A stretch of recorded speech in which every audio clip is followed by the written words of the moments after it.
দুনিয়া আল্লাহ নবী যখন এসেছিলেন, আম্মা আমিনা গর্ভে যখন ছিল, আমার রাসূলুল্লাহর আব্বা জান ইন্তেকাল হয়ে গেছে।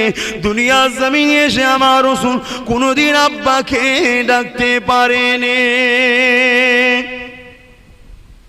এ নওজওয়ানেরা, আল্লাহ নবী দুনিয়াতে আসলেন, নবী আমার কোনোদিন আব্বার মায়া পেলেন না, আব্বাকে ডাকতে পারলেন না। দুনিয়া দুদিনের জমিনে মায়ের মায়া থেকে টেনে নিয়ে যে দুধুমা হালিমা ঘরে চলে গেল।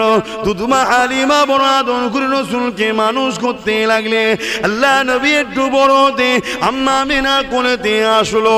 আম্মা আমিনার কোলে কয়েকদিন থাকার পরে আল্লাহ নবী বারবার বলতে লাগে, আম্মা যান, প্রত্যেকের আব্বা তাদের বাচ্চাকে নিয়ে যা আদর করে কোলে করে না, আমি মুহাম্মাদের আব্বা কেন আমাকে ডাকে না, আমাকে কোলে করে কেন নাই না? আম্মা জান, আমার আব্বা জান কোথায়? আমি মুহাম্মাদকে আমার আব্বার কাছে নিয়ে চলে, আমার আব্বা কেন আমাকে ডাকে না?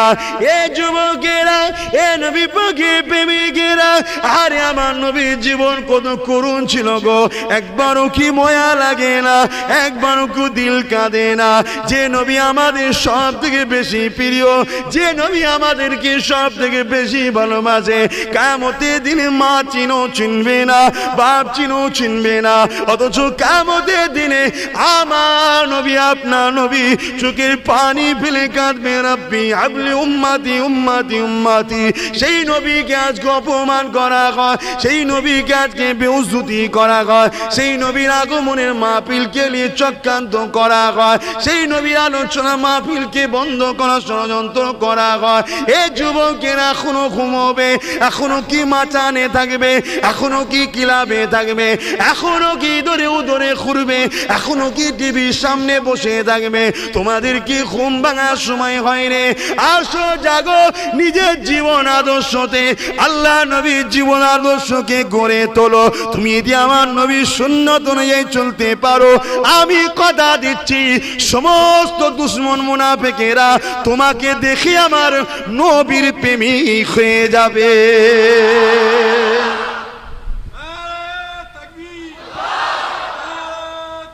আল্লাহু আকবার।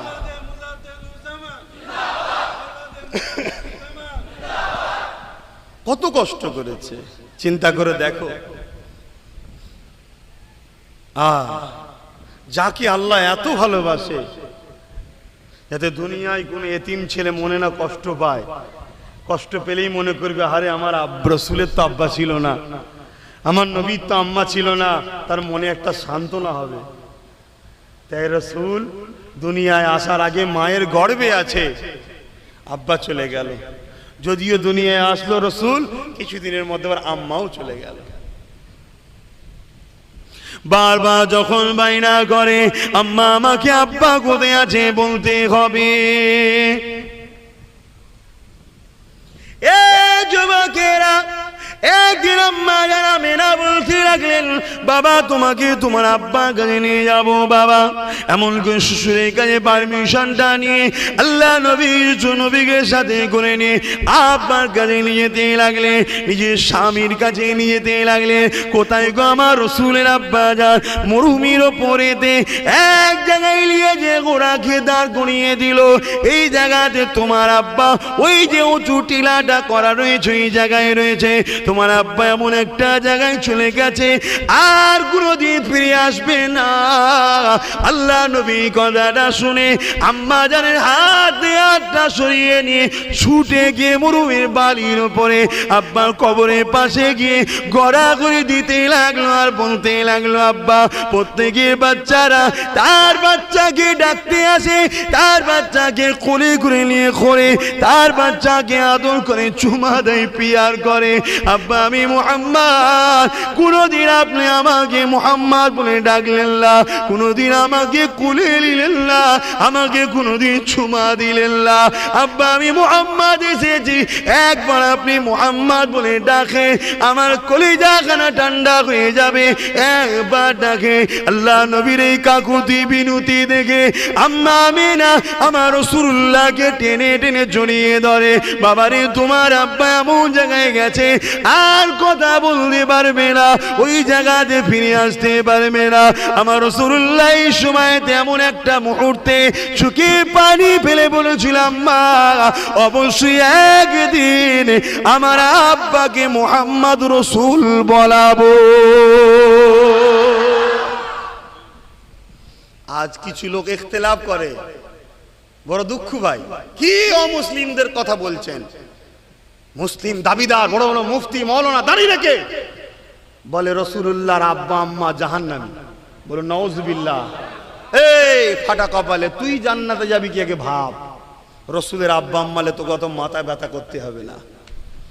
রাসূলুল্লাহর কোনো ব্যাপারে কোনো জিনিস রাসূলের সঙ্গে জড়িয়ে আছে, কোনোটাকে অপমান করার অধিকার নাই।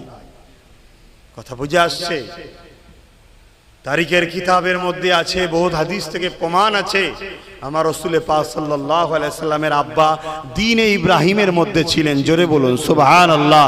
এবং পরবর্তীতে তিনার আব্বা আম্মা উভয়কেই আমার আল্লাহ পাকের হুকুমে রাসূলুল্লাহ দোয়ার ওসিলায় আমার রাসূল তিনাদেরকে কবর মোবারক থেকে তুলে কলেমা শরীফ পড়িয়েছিলেন। জোরে বলুন সুবহানাল্লাহ।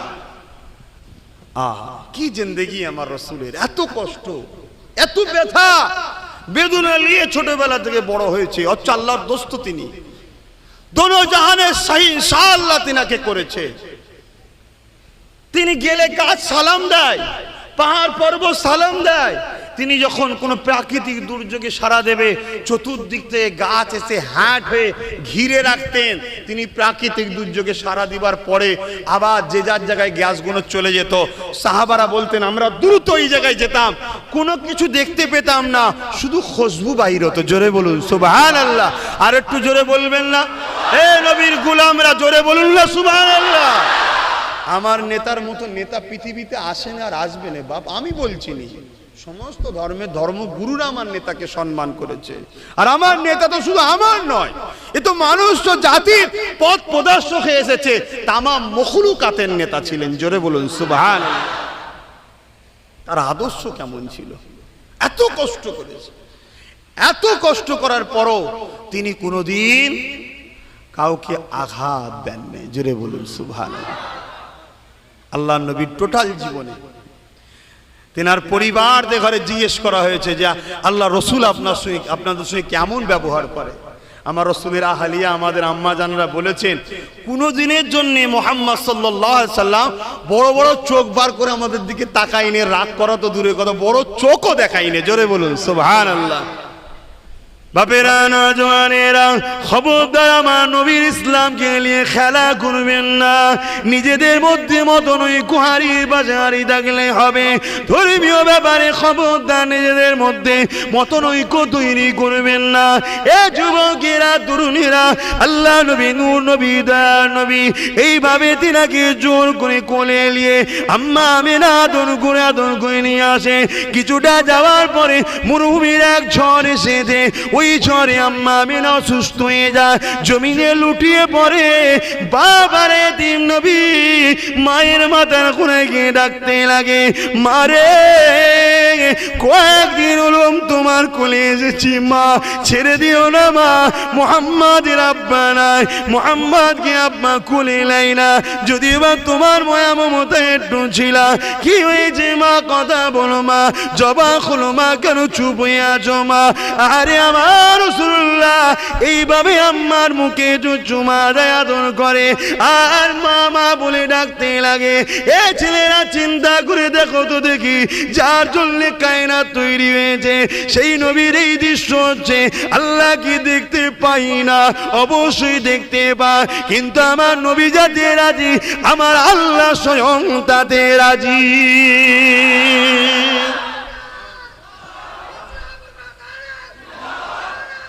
আল্লাহু আকবার। এসব উম্মতের জন্য কুরবানি হয়েছে। উম্মতের মা থাকবে না, উম্মত যেন কষ্টে বুক ভেঙে না যায়, আমাকে দেখে সান্ত্বনা নেবে, আরে আমার নবীর আম্মা ছিল না।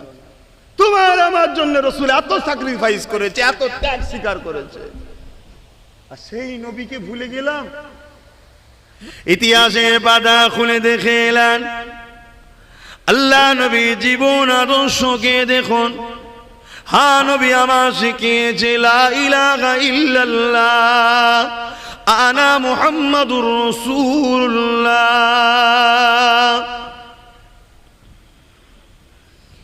এ দুনিয়ার মানুষেরা, তোমরা পাথরগুলোকে কাটিং করে নিজের মন মতো ডিজাইন করে নকল প্রভু তৈরি করলে, আমাকে মহান স্রষ্টা আল্লাহ পাঠিয়েছে ও কোনো তোমাদের হাতে তৈরি করা, ও কোনো সৃষ্টিকর্তা তো তোমরা, ও কোনো তোমাদের কি করে প্রভু হতে পারে, কি করে মালিক হতে পারে, সেগুলোকে তো তোমরাই তৈরি করেছ।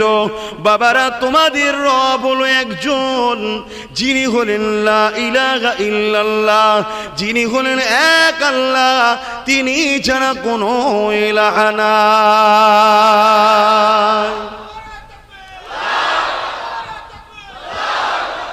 এ দুনিয়ার মানুষেরা, তিনি আমার আগে হযরত ঈসা নবীকে পাঠিয়েছিল, তিনি তার আগে হযরত ইব্রাহিম খলিলকে পাঠিয়েছিল, ইসমাইলকে পাঠিয়েছিল, ইসহাককে পাঠিয়েছিল, মুসা কালিমুল্লাহকে পাঠিয়েছিল। যখনই দুনিয়ার মানুষ তিনাকে ভুলে গিয়ে ফিতনা ফাসাদের মধ্যে জড়িয়ে যায়, সেই মহান রব্বুল আলামিন তখনই তিনি তিনার মনোনীত নবী রাসূল পয়গম্বর পথ প্রদর্শক মেসেঞ্জারকে পাঠিয়েছে। আমি হলাম তামাম পৃথিবীর মানুষ জাতির জন্য মুক্তির রাস্তা দেখানেওয়ালা।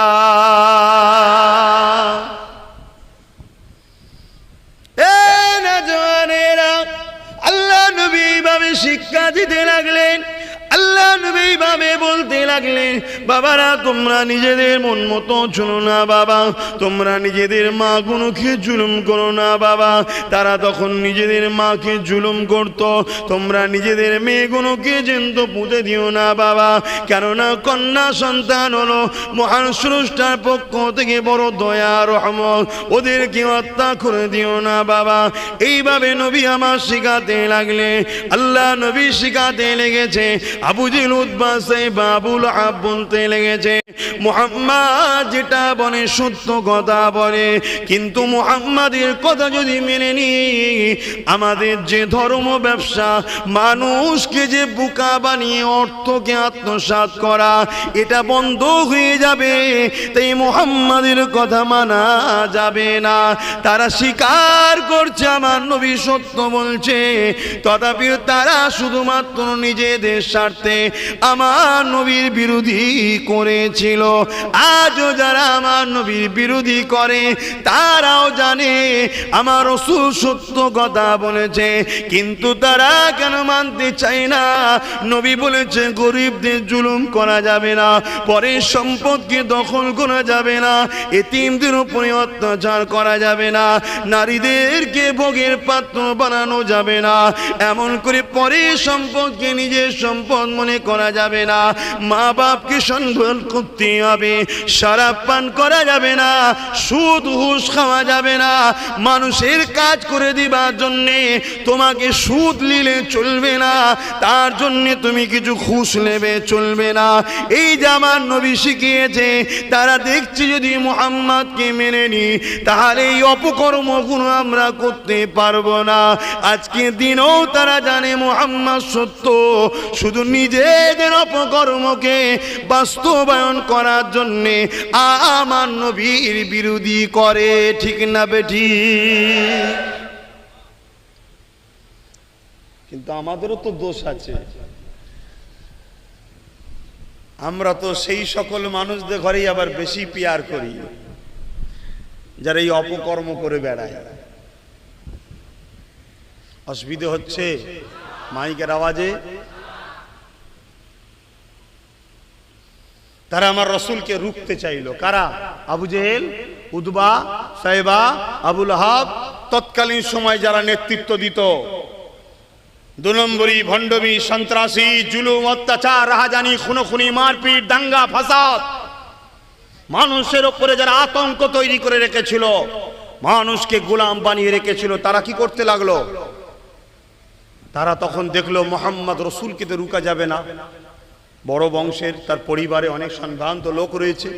তাই তখন কি করলো, মুহাম্মাদের সঙ্গে কারো কথা বলা যাবে না, দেখা যাবে না, তার ওয়াজের মাহফিলে বসা যাবে না।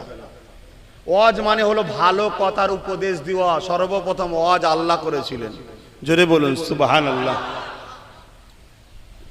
তারা পাবন্দি লাগিয়ে দিল। আমার রসুলের কথা শুনতে যারা আসতো তাদেরকে ধরে ধরে ধরে ধরে শিকলে বেঁধে পিটতো, মারতো। তারপরও লোককে রুখতে পারছে না। শুনছেন ভাই, লোককে রুখতে পারছে না। এ নওজওয়ানেরা, ও দাদা পীরের প্রেমিকেরা, ও তরুণপুরের এলাকা মানুষেরা, বাবারা ভুল বুঝলে হবে না, বোঝার চেষ্টা করে। কেননা নিঃশ্বাসের কোনো বিশ্বাস নাই। নিঃশ্বাস ফুরিয়ে গেলে দাদাগিরি শেষ হয়ে যাবে। কাফন কপালে জুটবে কি জানি না, জানাজা হবে কি জানি না, গোসল কপালে জুটবে কি জানি না, কিভাবে মৃত্যু হবে কেউ জানে না। এত দাদাগিরি না দিয়ে বোঝার চেষ্টা করে। কেননা দুনিয়া আপনাকে অনেকভাবে তোলার চেষ্টা করবে, বিভিন্ন টোপ দিয়ে আপনাকে ইসলামের বিরুদ্ধে, রসুলের বিরুদ্ধে নিয়ে যাবার চেষ্টা করবে।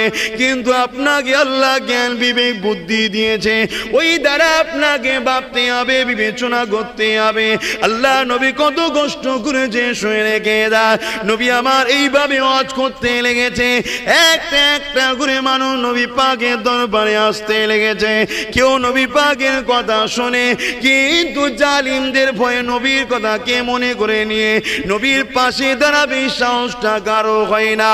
এ যুবকেরা, তরুণেরা, আমার মুজাদ্দিদ জামান জিনার খানদানে আল্লাহ নবীর প্রথম সাহাবী হযরত আবু বকর সিদ্দিক, তিনি একদিন রাস্তা দিয়ে যায়। আল্লাহ নবী তেনাকে বলতে লেগেছে, আবু বকর রে, কেউ আমার কথা মানে না, তুমি কি আমার কথা মানবে?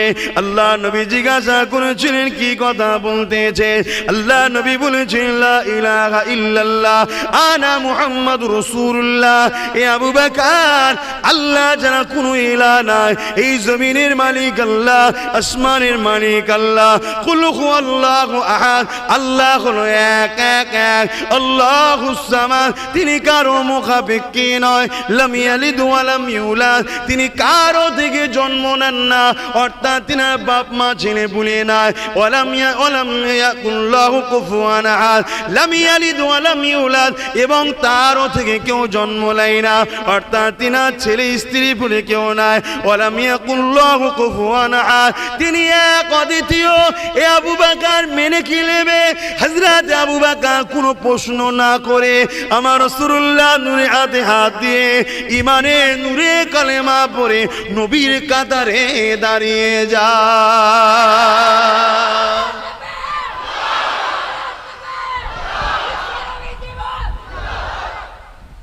তাহলে দুনিয়ার বুকে রসুল আসলেন, তেনার প্রথম মিশন, মহান স্রষ্টা যে কাজ করতে পাঠিয়েছিলেন মানুষকে সত্যের দিকে টানা, একটা মানুষ তেনার হাতে হাত দিলেন সবে। আবার প্রচার করতে লেগেছে, কেউ শুনছে না। আল্লাহ রসুল একদিন আবু বকর সিদ্দিককে নিয়ে কাবা শরীফের পাশে দাঁড়ালেন।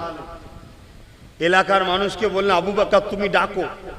সিদ্দিক একবার ডাকছে, এ আমার এলাকার মানুষরা। আর আবু বকর সিদ্দিক জাহিলিয়াত যুগে তো কিন্তু এক আল্লাহর সঙ্গে কখনো শিরক করেনি, বলুন সুবহানাল্লাহ। হ্যাঁ, উনি সর্বসময় পবিত্র হালে দ্বীনে ইব্রাহিমের উপরে ছিলেন, বলুন আলহামদুলিল্লাহ। তো উনি ডাক দিলেন, উনার চলন বলন কথাবার্তা অন্য সবার থেকে আলাদা ছিল, তাই সবাই এলাকার মানুষ উনাকে ভালোবাসতেন, শ্রদ্ধা করতেন। উনি ডেকেছে, সবাই এসে হাজির। কি বলছো ভাই আবু বকর? পাশে রসুল দাঁড়িয়ে আছে, হযরত আবু বকর সিদ্দিক বলছে, তোমরা আমার সম্বন্ধে কি বলো? তারা বলল, তুমি খুব ভালো মানুষ, তুমি কখনো ঝগড়া ফাসাদে থাকো না, তোমরা যখন আমাকে ভালো মনে করো তাহলে আমি যে কথা বলছি তোমরা শোনো। ইনি হলেন মুহাম্মদ রসুল, ইনি যেটা বলছেন মেনে নাও। তোমাদের রব হলো জমিন আসমানের মালিক একজন আল্লাহ, তাকে কেউ দেখেনি, তার কোনো ফটো নেই, তার কোনো ছবি নাই, সেই রবকে তোমরা মেনে নাও। জোরে বলুন সুবহানাল্লাহ। যেই এই কথা বলেছে অমনি পাথর নিয়ে হযরত সিদ্দিক আকবরকে মারতে লেগেছে। ভেবে দেখুন, তাহলে ন্যায় কথা সত্য কথা বলতে গেলে বা বলার প্রচার করতে গেলে বাধা হয় না? হয় না?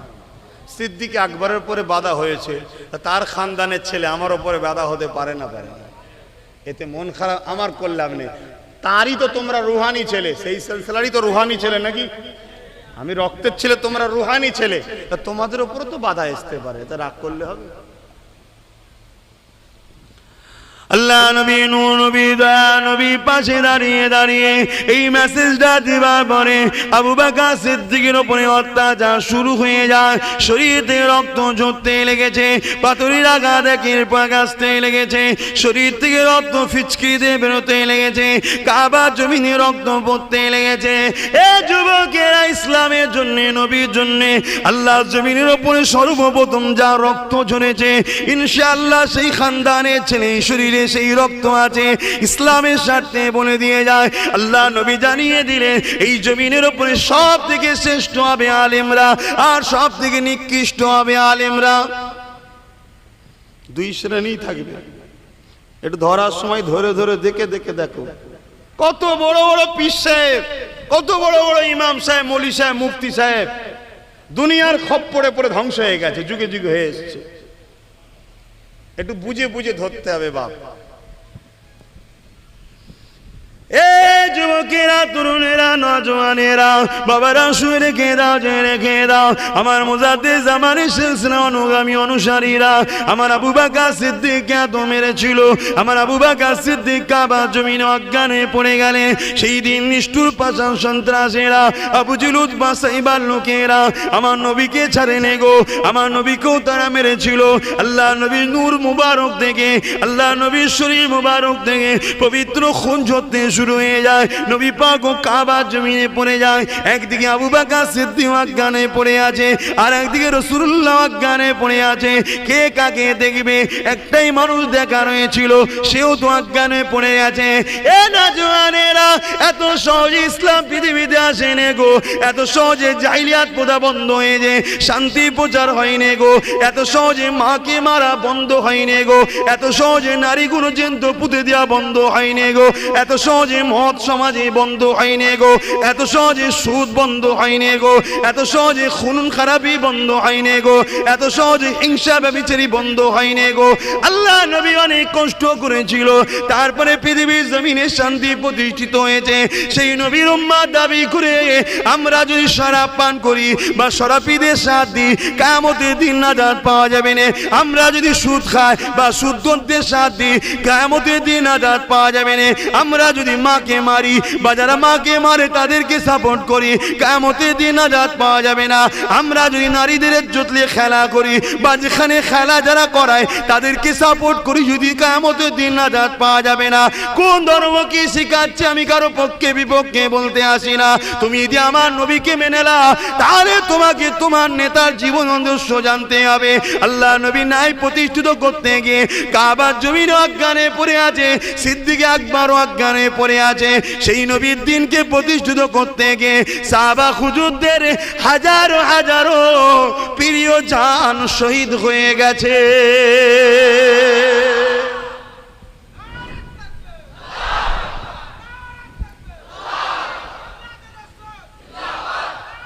আল্লাহু আকবার। বোঝার চেষ্টা করো যুবকেরা, ভুল আলাদা জিনিস আর ইসলামের ক্ষতি করা আলাদা জিনিস। আমি কিছু বুঝাতে পারলাম? ভুল মানুষ মাত্র হয়, কিন্তু ইসলামের ক্ষতি আলাদা জিনিস। ইসলামের ক্ষতিতে কোনোদিন নাজাত নাই। হযরতে আবু বকর সিদ্দিকের এত রক্ত বেরিয়েছে, অজ্ঞানে পড়ে আছে, দয়ার নবী অজ্ঞানে পড়ে আছে, কেউ তুলার নাই। তামিল গোত্রের মানুষেরা হযরতে সিদ্দিক আকবরকে তুলে নিয়ে গেছে ঘরে, কিন্তু আমার রসুলকে নিয়ে যায়নি। আহা, বাপ হারা মা হারা। বাপেরা, নওজওয়ানেরা বোঝার চেষ্টা করে নবী আমার কত কষ্ট করেছে।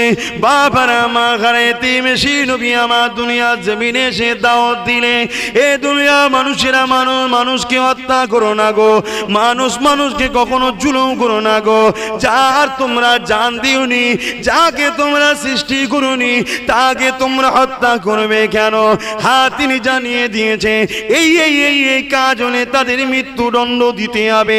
তিনার হুকুম যারা নিজেরা কখনো আইনকে হাতে তুলো না, নিজেরা নিজেদের মাধ্যমে ফিতনা ফাসাদ করো না, মানুষ মানুষকে হত্যা করে দিও না গো। সে যে কোনো ধর্মের হোক না কেন, মানুষ মানুষকে ভালোবাসবে। আরে আমার নেতা কি শিক্ষা দিয়েছে, আমার কোরআন কি শিক্ষা দিয়েছে। আল্লাহ নবী একদিন রাস্তা দিয়ে যায়, এমন সময় দেখা যায় রাস্তা ধারে একটা ধুলোবালি জায়গাতে একটা বুড়ি মহিলা বসে রয়েছে। নবী আমার বুড়ির পাঁচ কাছে গেলে নবী আমার কিছুক্ষণ দেখতে লাগলো। অনেক মানুষ রাস্তা দিয়ে যায়, বুড়ির দিকে একবার তাকায়, দ্বিতীয়বার তাকায় না, কেউ কোনো খোঁজ নেয় না, ভ্রুক্ষেপ করে না। দয়ার নবী আমার আগে আগে আগে আগে গেলে ওই বুড়ির পাশে গিয়ে বসলে, আল্লাহ নবীকে সাবন করে খোঁজ নিতে লাগলে। মা কি ব্যাপার, এই ধুলোবালি জায়গাতে আপনি বসে আছেন কেন? এখানে নোংরা রয়েছে, ধুলো জায়গাতে আপনি বসে আছেন কেন? ওই মহিলা বলেছিলেন, কে রে বাবা, কে তুই আমার খোঁজ নিচ্ছিস? এত মানুষ চলে গেল, কেউ খোঁজ নিল না, তুই কে বাবা আমার খোঁজ নিচ্ছিস? কখন তো তোকে দেখি না বাবা, কত সুন্দর তোকে দেখতে বাবা, কোথায় বাড়ি তোর, কি নাম তোর? আল্লাহ নবী নিজের পরিচয়কে গোপন দিয়ে বললেন, মা মনে করুন আমি আপনারই একটা সন্তান।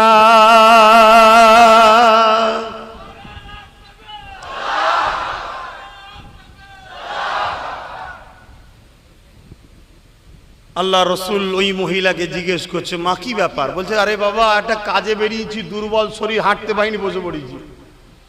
আল্লাহ রসুল বলছেন, এত অসুস্থতায় আপনি বেরিয়েছেন কেন? সাথে তো ছেলে পুলে বেরোতে হয়, সাথে কাউকে লিতার ছেলে পুলে নাই।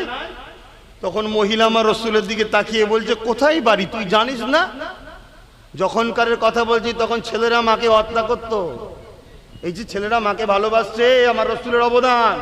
আস্তে আস্তে যে মাগুলো ছেলেগুলোকে নবীর প্রেম শিখায়নি, সেই ছেলেগুলো আস্তে আস্তে নবীর থেকেও সরে যাচ্ছে। আর যে মায়েরা ছেলেদের ঘরে নবীর প্রেম শিখিয়েছে, মোহাম্মদ রসুলকে চিনিয়েছে, বাবা এটা তোর নেতা, অন্য কেউ নয়, এটা তোর নেতা, সেই ছেলে যত বড়ই ভিআইপি হোক, আমি কম ভিআইপি নয়, অহংকার করছিনি, একটু বাইরে বাইরে চলে যাও, যাও যে আব্বাস সিদ্দিকীর খোঁজ লাও, বুঝতে পারবে আব্বাস সিদ্দিকীকে তারা কোন নজরে দেখে। তোমরা রোজ পাও তো, রোজ যদি ঘরে বিরিয়ানি হয় ভালো লাগবে? খারাপ লিখছে না কথা বুঝাচ্ছি বলে? কি গো হাজি সাহেব, খারাপ লাগছে? দেখো বাবা, আমি কম ভিআইপি আল্লাহ করেনি, কিন্তু যত বড়ই ভিআইপি হই, ওই বাপের পায়ে আর মায়ের পায়ে যখনই বেরোই সালাম করে বেরোতে হয়। দোয়া করবেন, কেন আমি জানি আমার ক্যাসেট ওদের দোয়াই চলছে। কথা বুঝে আসছে না? না কেন বদি মোড়ে মোড়ে মোড়ে মোড়ে দুশ্মন আমার ছেয়ে আছে, তারপরও হু করে চলছে। কেন? রসুল বলেছেন, বন্দুকের গুলি মিশয়, মা বাপের দোয়া মিশয় না। জোরে বলুন সুবহানাল্লাহ। সেই সময়ের কথা বলছি যে সময়ে মাকে হত্যা করা তারা আনন্দ মনে করতো। বুড়ি হয়ে গেছে, আবার বাঁচ মরবে কেন, মেরে দে, বেকার জঞ্জাল হয়ে রয়েছে। এই সময়ে একটা অপরিচিত নারী, যার গলাতে আবার তিনটে পাথরের নকশা করা ছোট ছোট লাত, উজ্জা, হবল, নকল খোদার মূর্তি রয়েছে, শুনছেন? তাকে বলছে, মা আপনার কি ছেলে নাই? মহিলা বলছে, তোর বাড়ি কোথায় বাবা, তুই জানিস না ছেলেরা মাকে জুলুম করে, দেখে না? আল্লাহ নবী আফসোস করে বললেন, মা আমাকে যদি ছেলে মরে করেন, আপনি আমার সাথে আমার বাড়িতে একটু চলুন, আমার পাশেই বাড়ি, একটু রেস্ট নেবেন, আরাম করবেন, আপনার ছেলেদেরকে পাঠাবো, আসবে আপনাকে ঘরে নিয়ে যাবে। আসে নবী পাকে যে কথা বলছিলাম, আল্লাহ নবী মহিলাটাকে সাথে করে নিয়ে নিজের ঘরে গেলেন। নবী আমার যখন বলেছিলেন, মা আমাকে যদি ছেলে মনে করেন আমার সঙ্গে গিয়ে ঘরে যাবেন। আল্লাহ নবীর এই কথা না শুনে ওই মহিলা চোখে পানি রুখতে পারল না, কেননা ময়া ভরা, মমতা ভরা এইরকম সন্তানের ভালোবাসা ওই মাটা কখনো পায়নি, যার কিনা 4টে সন্তান রয়েছে। আল্লাহ নবী মহিলাটাকে নিজে ঘরে নিয়ে গেলেন, নিজের পরিবারকে বলতে লাগলেন, এ আমার পাঁচ স্ত্রী রে, এই এই মহিলাটাকে সুন্দর করে গোসল করিয়ে দাও, নতুন কাপড় পরিয়ে দাও, খাইয়ে দাও, বিশ্রামের জায়গা করে দাও। আমার নবী পাকের কথা অনুযায়ী নবী পাকের পাক আহলিয়া আমাদের আম্মা জান তাই করে দিল, গোসল করিয়ে দিল, সুন্দর করে গা ধুইয়ে দিল, তাকে খেতে দিল, নতুন কাপড় পরিয়ে দিল, আরামের বিছানায় শুতিয়ে দিল। শোয়ার পরে বয়স্ক মানুষরা দেখবে বিড়বিড় করে কি বকতে থাকে। আমার নবী পাকের পাক আহলিয়া বলে হয়তো কোনো প্রয়োজনের কথা বলে, তাই শোনার জন্য এগিয়ে গেছে। দেখতে লেগেছে এই মহিলার জবান দিয়ে বেরোচ্ছে মুহাম্মদ ধ্বংস হয়ে যাক, মুহাম্মাদের মুখ পুড়ে যাক, মুহাম্মাদের পা ধ্বংস হয়ে যাক, মুহাম্মাদের বংশ হয়ে যাক। আমার নবীকে গাল দিতে লেগেছে। বিচার আমরা হলে নিজেরা করে দিতাম, কিন্তু নবী পাকের পাক আহলিয়া নিজে বিচার করেনি, কেননা বিচারের ফয়সালা আল্লাহ আমার নবীকে দিয়ে পাঠিয়েছে। কি করা দরকার? এই গায়ের মুসলমান গাল দিচ্ছে, এর কি বিচার হওয়া দরকার এটা আমার নবী জানে। তাই পাক আম্মা জান আমার রাসূলকে এসে বলতে লাগলো, আল্লাহ নবী ব্যাপারটা শুনে নিয়ে মুচকি আসতে লাগলে। পাক আহলিয়া বলতে লাগলেন, হুজুর আপনার ঘরে আপনি নিয়ে এসেছেন, আপনার খেয়ে আপনার বিছানায় শুয়ে আপনাকে গালি দিচ্ছে, আপনি হাসছেন।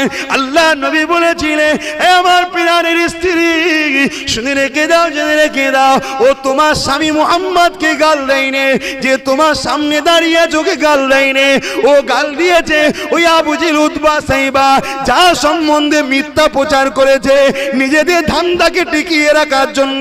ওই ভুল বুঝে ওই মিথ্যা প্রচারের মুহাম্মদকে গাল দিচ্ছে। যে তাকে রাস্তা থেকে নিয়ে এসছে ওই মুহাম্মদকেও গালি দেয়নি, যে তোমার সামনে দাঁড়িয়ে আছে ওই মুহাম্মদকে গালি দেয়নি। আজও দুনিয়ার বুকে যারা আমার নবীকে গালি দেয়, ছোট বড় কথা বলে, সে যে কোনো সম্প্রদায়ের হোক, যে কোনো সংগঠনের হোক, তারা আমার নেতা মদিনাওয়ালা মুহাম্মদকে গালি দেয়নি।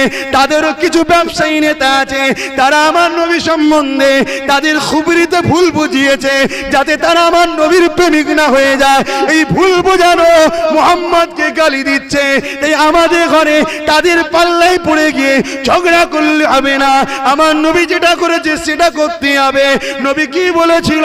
হ্যাঁ আমার পাক আহলিয়া রে, ওকে ভালোবাসো, ও যেদিন জেনে যাবে যে মুহাম্মদ ওকে রাস্তা থেকে নিয়ে এসছে, আবু জেল সম্বন্ধে ভুল বলেছে, আমি বলে দিই ওই দিন একদিন ওই মুহাম্মদ আমাকে সত্যিই নিজের ছেলের মতো ভালোবেসে নেবে।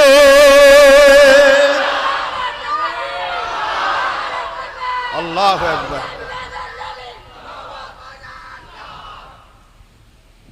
আহা, আদর্শ দেখছেন? মাথা গরম করলে হবে না বাপ, সুন্দর দেশটা নষ্ট না হয়ে যায়।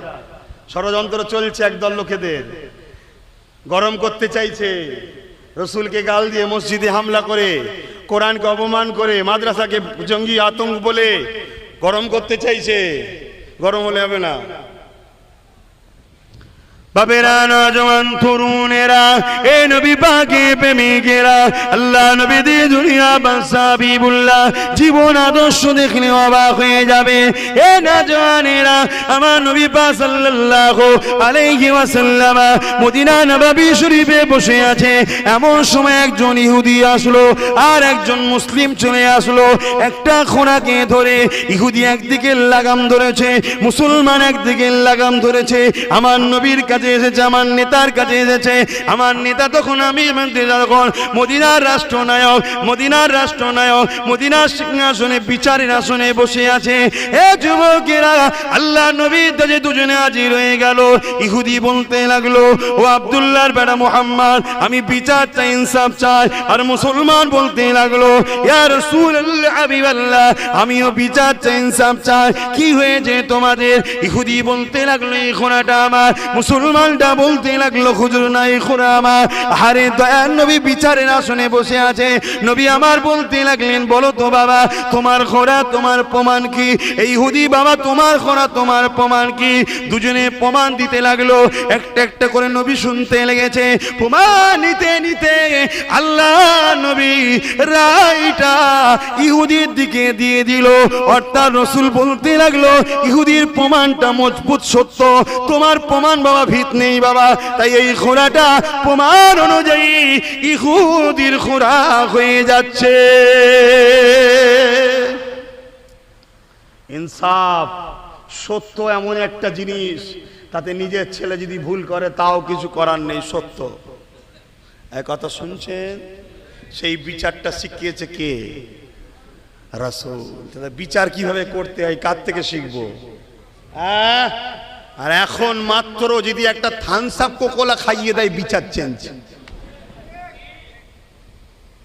তাদেরকে আবার আমরা বলি আমাদের ইমাম, আমাদের দরদি। বলি না? দেখো বাবা, ইনসাফ করতে শেখো। পৃথিবীতে ইনসাফ যদি উঠে যায় তাহলে আল্লাহর রহমত উঠে যাবে। দরুদ শরীফ আল্লাহুম্মা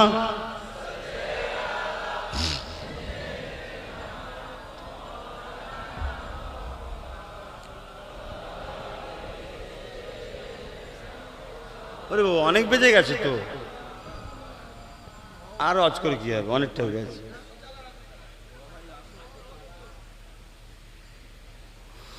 আরে মুসলমান ঘরের ছেলে মেয়েরা, তরুণেরা, বাপেরা জি কথা বলতেছিলাম, আমাদের চলার পথে একটাই লক্ষ্য হবে নবী। তাই তো নাকি গো? এ নজওয়ানেরা, 63 বছরের নবীর জিন্দেগিতে একটা কেউ দেখাতে পারবে নবী কোনো মানুষের উপরে জুলুম করেছে? 63 বছরের জিন্দেগিতে একটা কেউ দেখাতে পারবে নবী কারো সঙ্গে মিথ্যা কথা বলেছে? 63 বছরের জিন্দেগিতে একটা কেউ দেখাতে পারবে নবী কারোর উপরে বেইনসাফি করেছে? 63 বছরের জিন্দেগিতে একটা কেউ দেখাতে পারবে আমার নবী কাউকে কষ্ট দিয়েছে? আরে নবী আমার যখন মক্কা থেকে হক কথা বলার জন্য ইয়াসরিবে মক্কা থেকে ছেড়ে চলে যেতে হলো, ওই মদিনা ইয়াসরিব ছিল বিমারির জায়গা, অসুস্থ জায়গায়। ওই জায়গাতে সব থেকে বেশি বসবাস করত ইহুদিরা। তথাপি আমার নবীকে দেখে সমস্ত ইহুদিরা ওয়েলকাম জানিয়ে, আহলান সাহলান জানিয়ে আমার নবীর আদর্শ দেখে প্রেমিক হয়ে যে মুহাম্মদ রাসূলের কাতারে দাঁড়িয়ে গেছে। আজকে সামান্য যদি আমাদের জলসা চলে গেলে যদি একে অপরে হিংসা হিংসি হয় ভাই, তাহলে সব যদি দল ছেড়ে দিয়ে রসুলের দলে চলে আসে ভাই, সেই সকল সময়ে বিভিন্ন সব ধর্ম ব্যবসায়ীদের রাগ হবে না? হবে না? হ্যাঁ বলবেন তো? তারা সব নবীর পিছনে লেগে গেছিল, এই সব মোহাম্মদের দিকে চলে যাচ্ছে, মোহাম্মদের দিকে চলে যাচ্ছে, আমার তো কাস্টমার চলে যাচ্ছে, আমার চলবে কি করে? লেগে গেছে আমার নবীর পিছনে, অন্য কিছু নয়। সব জানে যে আমার রাসূল সত্য। কেন আমার নবীর জীবনে কখনো কাউকে কষ্ট দেয়নি, কোন ধর্মের মানুষকে কষ্ট দেয়নি। আল্লাহ রাসূল বলছে কেউ যদি একটা ইচ্ছা করে পিঁপড়েকেও মারে, ইসলাম কত মহান দেখুন, তাকেও কিয়ামতের দিন জবাব দিতে হবে। মারার অধিকার নেই তোমার, জান দিয়েছো তুমি, নাকি মারবে? হ্যাঁ ইচ্ছা করে, অইচ্ছা কিন্তু পায়ের তলায় পড়ে গেছে, দেখতে পাওনি, বসেছো, মরে গেছে, ওটা তো না চা। আরে বাবেরা, নওজওয়ানেরা, এ নবী পাকের প্রেমিকেরা, আল্লাহ নবী দিন দুনিয়া বাদশা হাবিবুল্লাহ নবী আমার যখন ইয়াসরিব থেকে মদিনার জমিনে চলে যাবে, আল্লাহ নবী তার আগেতে মক্কা জমিনে মানুষ যখন নবীর কথা শোনেনে, নবী আমার তাইফের জমিনে গেলে, হে যুবকেরা, তরুণেরা, মক্কা সন্ত্রাস আবু জেহেল, উতবা, সাইবা তাইফের সন্ত্রাসদের ঘরে জানিয়ে দিল, তাইফের লিডারদেরকে জানিয়ে দিল মুহাম্মদ জিতেছে। ওই মুহাম্মদ তাইফে ঢুকার আগে ওর উপরে অত্যাচার জুলুম করে ওকে বার করে দাও। কেন? মুহাম্মদ যে কথা বলে সত্য কথা বলে ঠিকই, কিন্তু মুহাম্মাদের কথা শুনলে আমাদের আনন্দ ফুর্তি বন্ধ হয়ে যাবে। মুহাম্মাদের কথা শুনলে পরনারীকে ভোগ করা বন্ধ হয়ে যাবে। মুহাম্মাদের কথা বললে শুনলে গরিবদেরকে লুটা বন্ধ হয়ে যাবে। মুহাম্মাদের কথা শুনলে মানুষের হককে আদায় করতে হবে। মুহাম্মাদের কথা শুনলে আমরা যে মানুষকে নিয়ে জুলুম করে মস্তি মौज করি এগুলো বন্ধ হয়ে যাবে। মুহাম্মাদের কথা শুনলে নারীদের নিয়ে আনন্দ ফুর্তি করি বন্ধ হয়ে যাবে। মুহাম্মাদের কথা শুনলে এমন করে পরের সম্পদকে নিজের সম্পদ মনে করা যাবে না। মুহাম্মাদের কথা শুনলে মদ শরাব জেনা ব্যভিচারী বন্ধ করে দিতে হবে। কিন্তু মুহাম্মদ যা বলে সত্য বলে, তাই মুহাম্মদকে রুকে দাও, রুকে দাও। কেন মুহাম্মাদের সোবতে একবার কেউ যদি বসে যায় সে মুহাম্মাদের কথা শুনে সঙ্গে সঙ্গে মুহাম্মাদের প্রেমিক হয়ে যায়।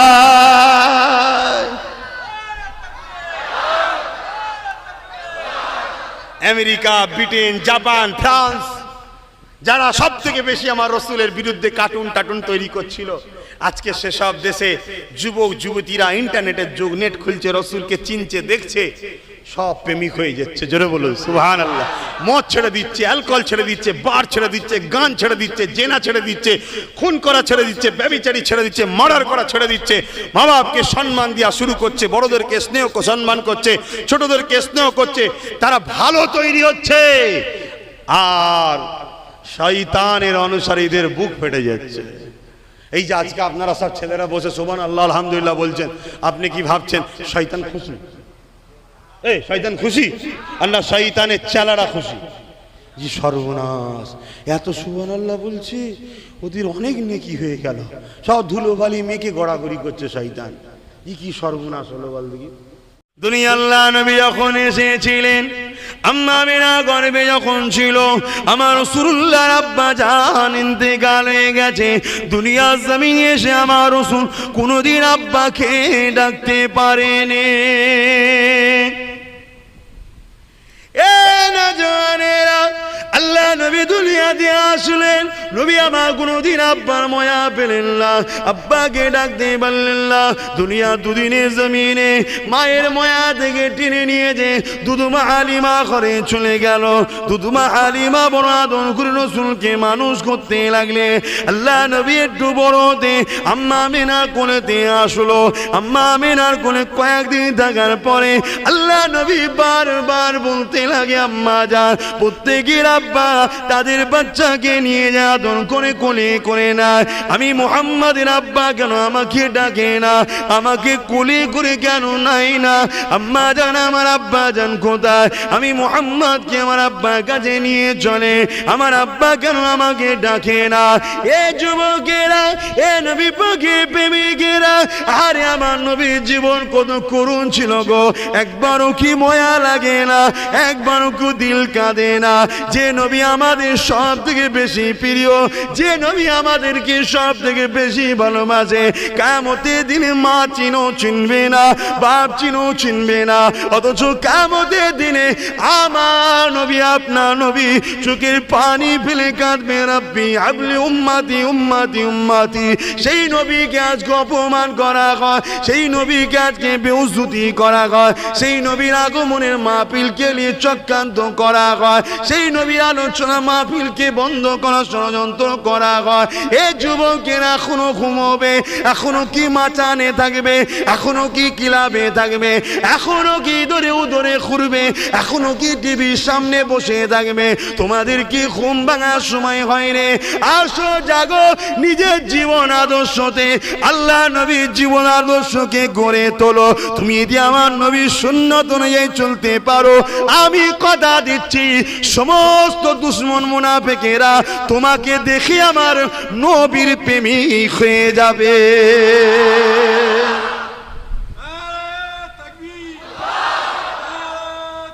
আল্লাহু আকবার।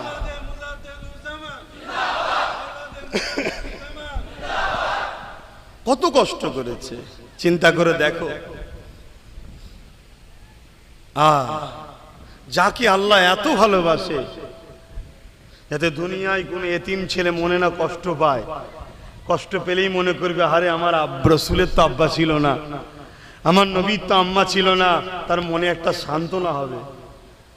তাই রাসূল দুনিয়ায় আসার আগে মায়ের গর্ভে আছে, আব্বা চলে গেল, যদিও দুনিয়ায় আসলো রাসূল, কিছুদিনের মধ্যে আবার আম্মাও চলে গেল। বারবার যখন বাইনা করে আম্মা আমাকে আব্বা কোথায় আছে বলতে হবে। এ যুবকেরা, একদিন আম্মা জান আমেনা বলতে লাগলেন, বাবা তোমাকে তোমার আব্বার কাছে নিয়ে যাব। বাবা এমন করে শ্বশুরের কাছে পারমিশনটা নিয়ে আল্লাহ নবীকে সাথে করে নিয়ে আব্বার কাছে নিয়ে যেতে লাগলে, নিজের স্বামীর কাছে নিয়ে যেতে লাগলে। কোথায় গো আমার রসুলের আব্বা যান? মরুভূমির ওপরেতে এক জায়গায় নিয়ে যে ঘোড়াকে দাঁড় করিয়ে দিল। এই জায়গাতে তোমার আব্বা ওই যে উঁচু টিলাটা করা রয়েছে এই জায়গায় রয়েছে। তোমার আব্বা এমন একটা জায়গায় চলে গেছে, আর কোনোদিন ফিরে আসবে না।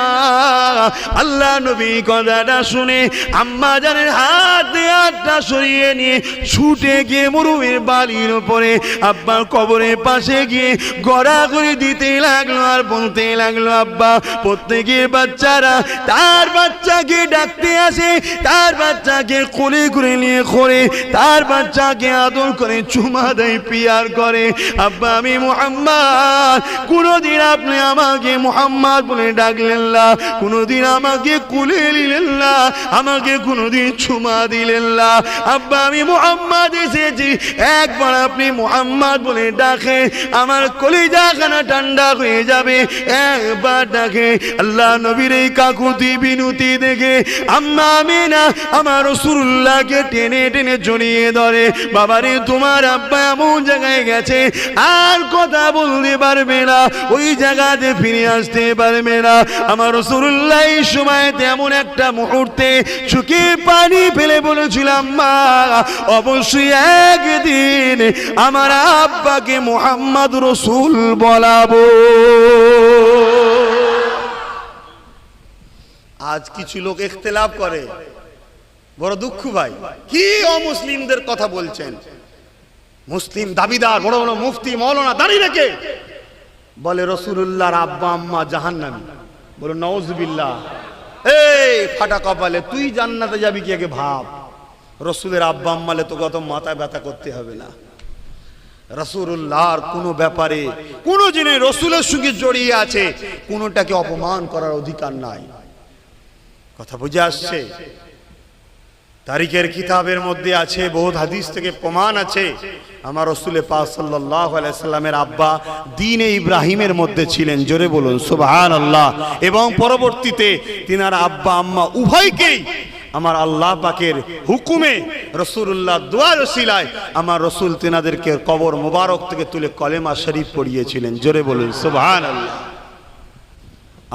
কি জিন্দেগি আমার রাসূলের! এত কষ্ট, এত ব্যথা বেদনা নিয়ে ছোটবেলা থেকে বড় হয়েছে। অচ্ছা আল্লাহর দোস্ত তিনি, দোনো জাহানের শাহী ইনশাআল্লাহ তিনাকে করেছে। তিনি গেলে গাছ সালাম দেয়, পাহাড় পর্বত সালাম দেয়। তিনি যখন কোনো প্রাকৃতিক দুর্যোগে সাড়া দেবে, চতুর্দিক থেকে গাছ এসে হাট হয়ে ঘিরে রাখতেন। তিনি প্রাকৃতিক দুর্যোগে সাড়া দিবার পরে আবার যে যার জায়গায় গ্যাসগুলো চলে যেত।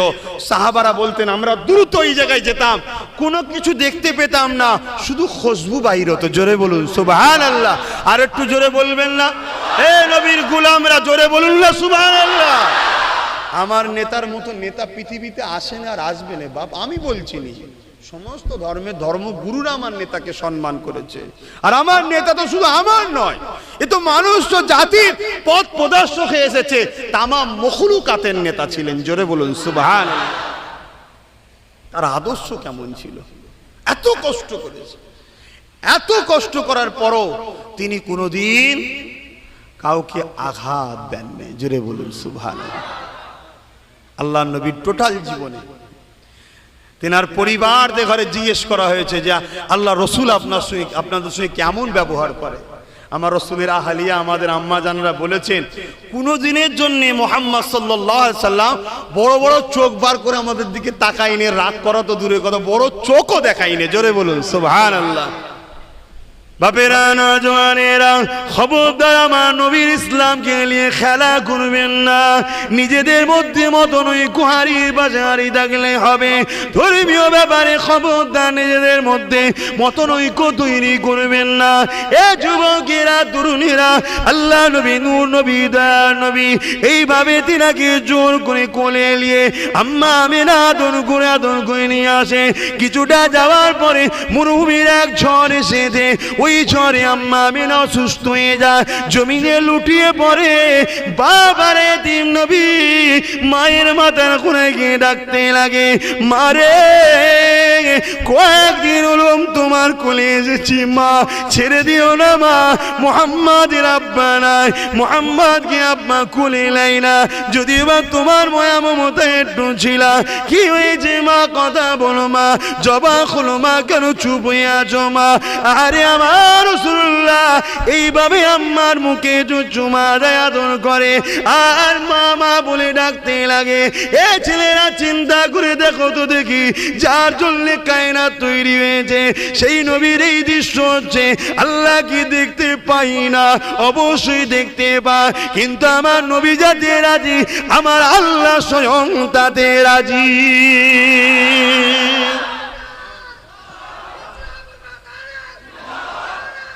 আল্লাহু আকবার। এসব উম্মতের জন্য কুরবানি হয়েছে। উম্মতের মা থাকবে না, উম্মত যেন কষ্টে বুক ভেঙে না যায়, আমাকে দেখে সান্ত্বনা নেবে, আরে আমার নবীর আম্মা ছিল না, তোমার আমার জন্য রাসূল এত স্যাক্রিফাইস করেছে, এত ত্যাগ স্বীকার করেছে, আর সেই নবীকে ভুলে গেলাম। ইতিহাসের পাতা খুলে দেখে এলেন আল্লাহ নবী জীবন আদর্শকে দেখুন। হ্যাঁ, নবী আমার শিখিয়েছে লা ইলাহা ইল্লাল্লাহ আনা মুহাম্মাদুর রাসূলুল্লাহ।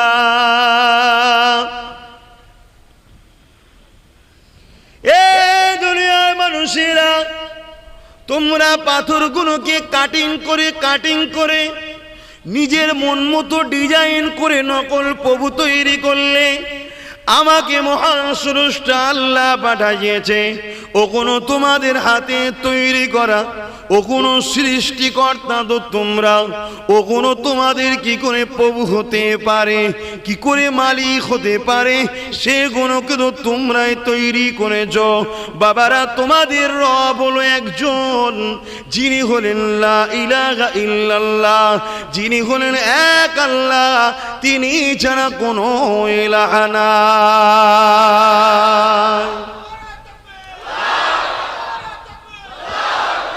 এ দুনিয়ার মানুষেরা, তিনি আমার আগে হযরত ঈসা নবীকে পাঠিয়েছিল, তিনি তার আগে হযরত ইব্রাহিম খলিলকে পাঠিয়েছিল, ইসমাইলকে পাঠিয়েছিল, ইসহাককে পাঠিয়েছিল, মুসা কালিমুল্লাহকে পাঠিয়েছিল।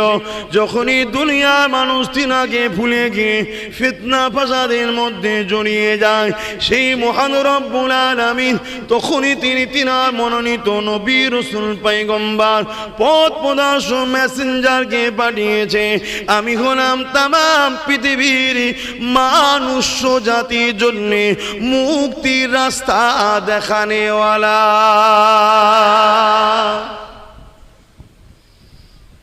এ নওজওয়ানেরা, আল্লাহ নবী ভাবে শিক্ষা দিতে লাগলেন, আল্লাহ নবী ভাবে বলতে লাগলেন, বাবারা তোমরা নিজেদের মন মতো চলো না বাবা, তোমরা নিজেদের মা গুলোকে জুলুম করো না বাবা। তারা তখন নিজেদের মাকে জুলুম করত, তোমরা নিজেদের মেয়েগুলোকে যেন পুঁতে দিও না বাবা, কেননা কন্যা সন্তান হলো মহান স্রষ্টার পক্ষ থেকে বড় দয়া রহমত, ওদেরকে হত্যা করে দিও না বাবা। এইভাবে নবী আমার শিখাতে লাগলে, আল্লাহ নবী শিখাতে লেগেছে। আবু জেহেল উতবা সাইবা আবু লাহাব বলতে লেগেছে, মুহাম্মদ যেটা বলে সত্য কথা বলে, কিন্তু মুহাম্মাদের কথা যদি মেনে নি, আমাদের যে ধর্ম ব্যবসা, মানুষকে যে বোকা বানিয়ে অর্থকে আত্মসাৎ করা, এটা বন্ধ হয়ে যাবে। তাই মুহাম্মাদের কথা মানা যাবে না। তারা স্বীকার করছে আমার নবী সত্য বলছে, তথাপি তারা শুধুমাত্র নিজেদের স্বার্থে আমার নবীর বিরোধী করেছিল। আজও যারা আমার নবীর বিরোধী করে, তারাও জানে আমার রাসূল সত্য কথা বলেছে, কিন্তু তারা কেন মানতে চায় না? নবী বলেছে গরিবদের জুলুম করা যাবে না, পরের সম্পদকে দখল করা যাবে না, এতিমদের উপরে অত্যাচার করা যাবে না, নারীদেরকে ভোগের পাত্র বানানো যাবে না, এমন করে পরের সম্পদকে নিজের সম্পদ মনে করা যাবে না, মা বাপকে সম্মান করতে হবে, শরাব পান করা যাবে না, সুদ ঘুষ খাওয়া যাবে না, মানুষের কাজ করে দিবার জন্যে তোমাকে সুদ নিলে চলবে না, তার জন্যে তুমি কিছু ঘুষ নেবে চলবে না। এই যে আমার নবী শিখিয়েছে, তারা দেখছি যদি মুহাম্মদকে মেনে নি, তাহলে এই অপকর্মগুলো আমরা করতে পারবো না। আজকে দিনেও তারা জানে মুহাম্মদ সত্য, শুধু নিজেদের অপকর্মকে বাস্তবায়ন করার জন্যে আমার নবীর বিরোধী করে। ঠিক না বেঠি? কিন্তু আমাদেরও তো দোষ আছে। আমরা তো সেই সকল মানুষদের ঘরেই আবার বেশি পিয়ার করি যারা এই অপকর্ম করে বেড়ায়। অসুবিধে হচ্ছে মাইকের আওয়াজে? তারা আমার রসুলকে রুখতে চাইল। কারা? আবু জেহেল, উতবা, সাইবা, আবুল আহাব, তৎকালীন সময় যারা নেতৃত্ব দিত। 2 নম্বরী, ভণ্ডবী, সন্ত্রাসী, জুলুম, অত্যাচার, রাহাজানি, খুনোখুনি, মারপিট, দাঙ্গা ফাসাদ, মানুষের ওপরে যারা আতঙ্ক তৈরি করে রেখেছিল, মানুষকে গোলাম বানিয়ে রেখেছিল, তারা কি করতে লাগলো? তারা তখন দেখলো মুহাম্মদ রসুলকে তো রুকা যাবে না, বড় বংশের, তার পরিবারে অনেক সম্ভ্রান্ত লোক রয়েছে, তাই তখন কি করলো? মুহাম্মাদের সঙ্গে কারো কথা বলা যাবে না, দেখা যাবে না, তার ওয়াজের মাহফিলে বসা যাবে না। ওয়াজ মানে হলো ভালো কথার উপদেশ দেওয়া। সর্বপ্রথম ওয়াজ আল্লাহ করেছিলেন, জোরে বলুন সুবহানাল্লাহ। তারা পাবন্দি লাগিয়ে দিল। আমার রসুলের কথা শুনতে যারা আসতো, তাদেরকে ধরে ধরে ধরে ধরে শিকলে বেঁধে পিটতো, মারতো। তারপরও লোককে রুখতে পারছে না। শুনছেন ভাই? লোককে রুখতে পারছে না। এ নজওয়ানেরা, ও দাদা পীরের প্রেমিকেরা, ও তরুণপুরের এলাকা মানুষেরা, বাবারা ভুল বুঝলে হবে না, বুঝার চেষ্টা করে। কেননা নিঃশ্বাসের কোনো বিশ্বাস নাই, নিঃশ্বাস ফুরিয়ে গেলে দাদাগিরি শেষ হয়ে যাবে। কাফন কপালে জুটবে কি জানি না, জানাজা হবে কি জানি না, গোসল কপালে জুটবে কি জানি না, কিভাবে মৃত্যু হবে কেউ জানে না। এত দাদাগিরি না দিয়ে বুঝার চেষ্টা করে। কেননা দুনিয়া আপনাকে অনেকভাবে তোলার চেষ্টা করবে, বিভিন্ন টোপ দিয়ে আপনাকে ইসলামের বিরুদ্ধে, রসুলের বিরুদ্ধে নিয়ে যাবার চেষ্টা করবে। কিন্তু আপনাকে আল্লাহ জ্ঞান বিবেক বুদ্ধি দিয়েছে, ওই দ্বারা আপনাকে ভাবতে হবে, বিবেচনা করতে হবে। আল্লাহ নবী কত কষ্ট করেছে শুয়ে রেখে দা। নবী আমার এইভাবে ওয়াজ করতে লেগেছে, একটা একটা করে মানুষ নবী পাকের দরবারে আসতে লেগেছে।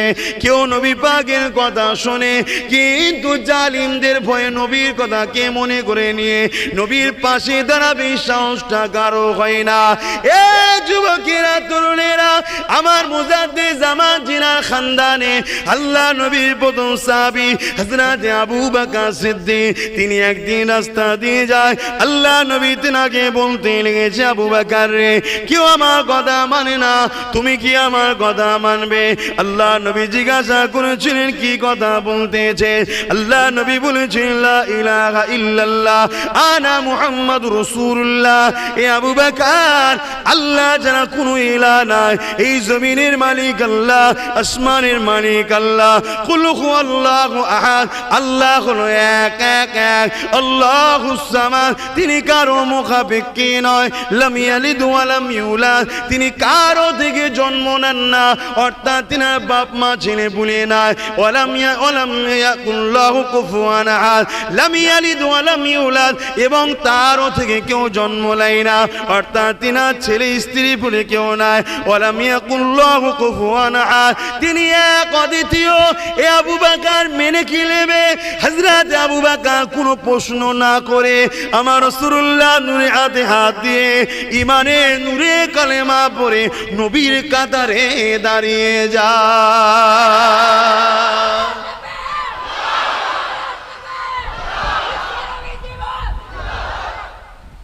তাহলে দুনিয়ার বুকে রসুল আসলেন, তেনার প্রথম মিশন, মহান স্রষ্টা যে কাজ করতে পাঠিয়েছিলেন মানুষকে সত্যের দিকে টানা। একটা মানুষ তেনার হাতে হাত দিলেন সবে, আবার প্রচার করতে লেগেছে, কেউ শুনছে না। আল্লাহ রসুল একদিন আবু বকর সিদ্দিককে নিয়ে কাবা শরীফের পাশে দাঁড়ালেন। এলাকার মানুষকে বললেন, আবু বকর তুমি ডাকো। সিদ্দিক একবার ডাকছে, এ আমার এলাকার মানুষরা। আর আবু বকর সিদ্দিক জাহিলিয়াত যুগে তো কিন্তু এক আল্লাহর সঙ্গে কখনো শিরক করেনি। বলুন সুবহানাল্লাহ। হ্যাঁ, উনি সর্বসময় পবিত্র হালে দ্বীনে ইব্রাহিমের উপরে ছিলেন। বলুন আলহামদুলিল্লাহ। তো উনি ডাক দিলেন, উনার চলন বলন কথাবার্তা অন্য সবার থেকে আলাদা ছিল, তাই সবাই এলাকার মানুষ উনাকে ভালোবাসতেন, শ্রদ্ধা করতেন। তো উনি ডেকেছে, সবাই এসে হাজির। কি বলছো ভাই আবু বকর? পাশে রসুল দাঁড়িয়ে আছে, হযরত আবু বকর সিদ্দিক বলছে, তোমরা আমার সম্বন্ধে কি বলো? তারা বলল, তুমি খুব ভালো মানুষ, তুমি কখনো ঝগড়া ফাসাদে থাকো না, তোমরা যখন আমাকে ভালো মনে করো তাহলে আমি যে কথা বলছি তোমরা শোনো। ইনি হলেন মুহাম্মদ রসুল, ইনি যেটা বলছে মেনে নাও। তোমাদের রব হলো জমিন আসমানের মালিক একজন আল্লাহ, তাকে কেউ দেখেনি, তার কোনো ফটো নেই, তার কোনো ছবি নাই, সেই রবকে তোমরা মেনে নাও। জোরে বলুন সুবহানাল্লাহ। যেই এই কথা বলেছে অমনি পাথর নিয়ে হযরত সিদ্দিক আকবরকে মারতে লেগেছে। ভেবে দেখুন, তাহলে ন্যায় কথা সত্য কথা বলতে গেলে বা বলার প্রচার করতে গেলে বাধা হয় না? হয় না। সিদ্দিক আকবরের উপরে বাধা হয়েছে, তার খানদানের ছেলে আমার উপরে বাধা হতে পারে না? পারে না। এতে মন খারাপ আমার করলাম নেই, তারই তো তোমরা রুহানি ছেলে, সেই সিলসিলারই তো রুহানি ছেলে নাকি? আমি রক্তের ছেলে, তোমরা রুহানি ছেলে, তা তোমাদের উপরে তো বাধা আসতে পারে, তা রাগ করলে হবে? আল্লাহ নবী নূর নবী দয়া নবী পাশে দাঁড়িয়ে দাঁড়িয়ে এই মেসেজটা দেওয়ার পরে আবু বকর সিদ্দিকের উপরে অত্যাচার শুরু হয়ে যায়। শরীর থেকে রক্ত ঝরতে লেগেছে, পাথরের আঘাত একের পর এক আসতে লেগেছে, শরীর থেকে রক্ত ফিচকি দিয়ে বেরোতে লেগেছে, কাবা জমিনে রক্ত পড়তে লেগেছে। এ যুবকেরা, ইসলামের জন্য, নবীর জন্য আল্লাহ জমিনের উপরে সর্বপ্রথম যা রক্ত ঝরেছে, ইনশাআল্লাহ সেই খানদানের ছেলে শরীরে সেই রক্ত আছে। ইসলামের স্বার্থে বলে দিয়ে যায়, আল্লাহ নবী জানিয়ে দিলেন এই জমিনের উপরে সব থেকে শ্রেষ্ঠ হবে আলেমরা, আর সব থেকে নিকৃষ্ট হবে আলেমরা। দুই শ্রেণী থাকবে। একটু ধরার সময় ধরে ধরে দেখে দেখে দেখো, কত বড় বড় পীর সাহেব, কত বড় বড় ইমাম সাহেব, মৌলী সাহেব, মুফতি সাহেব দুনিয়ার খপ্পরে পড়ে ধ্বংস হয়ে গেছে, যুগে যুগে হয়ে এসছে। একটু বুঝে বুঝে ধরতে হবে বাপ। এ যুবকেরা, তরুণেরা, নজওয়ানেরা, বাবারা শুয়ে রেখে দাও, জেনে রেখে দাও, আমার মুজাদ্দিদ জামানের সিলসিলা অনুগামী অনুসারীরা আমার আবু বকর সিদ্দিককে এত মেরেছিল, আমার আবু বকর সিদ্দিক কাবা জমিনে অজ্ঞান হয়ে পড়ে গেলে সেই দিন নিষ্ঠুর পাষাণ সন্ত্রাসীরা, আবু জেহেল, উতবা, সাইবার লোকেরা আমার নবীকে ছাড়ে নে গো, আমার নবীকেও তারা মেরেছিল। আল্লাহ নবীর নূর মুবারক থেকে, আল্লাহ নবীর শরীর মুবারক থেকে পবিত্র খুন ঝরতে শুরু হয়ে যায়। নবী পাক ও কাবা জমিন জমিনে পড়ে যায়। একদিকে আবু বকর সিদ্দিক অজ্ঞানে পড়ে আছে, আর একদিকে রাসূলুল্লাহ অজ্ঞানে পড়ে আছে। কে কাকে দেখবে? একটাই মানুষ দেখা রয়েছিল, সেও তো অজ্ঞানে পড়ে আছে। এ নওজওয়ানেরা, এত সহজে ইসলাম পৃথিবীতে আসেনি গো, এত সহজে জাহিলিয়াত প্রথা বন্ধ হয়ে যে শান্তি প্রচার হয়নি গো, এত সহজে মাকে মারা বন্ধ হয়নি গো, এত সহজে নারীগুলো জেন্ত পুঁতে দেওয়া বন্ধ হয়নি গো, এত সহজে মদ সমাজে বন্ধ হয়নি গো, এত সহজে সুদ বন্ধ হয়নি গো, এত সহজে খুন খারাপি বন্ধ হয়নি গো, এত সহজে হিংসা ব্যভিচারী বন্ধ হয়নি গো। আল্লাহ নবী অনেক কষ্ট করেছিল, তারপরে পৃথিবীর জমিনে শান্তি প্রতিষ্ঠিত হয়েছে। সেই নবীর উম্মাত দাবি করে আমরা যদি শরাব পান করি বা শরাবীদের সাথ দিই, কিয়ামতের দিন নাজাত পাওয়া যাবে না। আমরা যদি সুদ খাই বা সুদখোরদের সাথ দিই, কিয়ামতের দিন নাজাত পাওয়া যাবে না। আমরা যদি মাকে মারি বা যারা মাকে মারে তাদেরকে সাপোর্ট করি, কিয়ামতের দিন নাজাত পাওয়া যাবে না। আমরা যদি নারীদের ইজ্জত নিয়ে খেলা করি বা যেখানে খেলা যারা করায় তাদেরকে সাপোর্ট করি, যদি কিয়ামতের দিন নাজাত পাওয়া যাবে না। কোন ধর্ম কি শিখাচ্ছে আমি কারো পক্ষে বিপক্ষে বলতে আসি না। তুমি যদি আমার নবীকে মেনে নাও, তাহলে তোমাকে তোমার নেতার জীবন আদর্শ জানতে হবে। আল্লাহ নবী নাই প্রতিষ্ঠিত করতে গিয়ে কাবার জমিনে অজ্ঞানে পড়ে আছে, সিদ্দিক আকবরও অজ্ঞানে পড়ে আছে। সেই নবীর দিনকে প্রতিষ্ঠিত করতে গিয়ে সাহাবা হুজুরদের হাজারো হাজারো প্রিয় জান শহীদ হয়ে গেছে।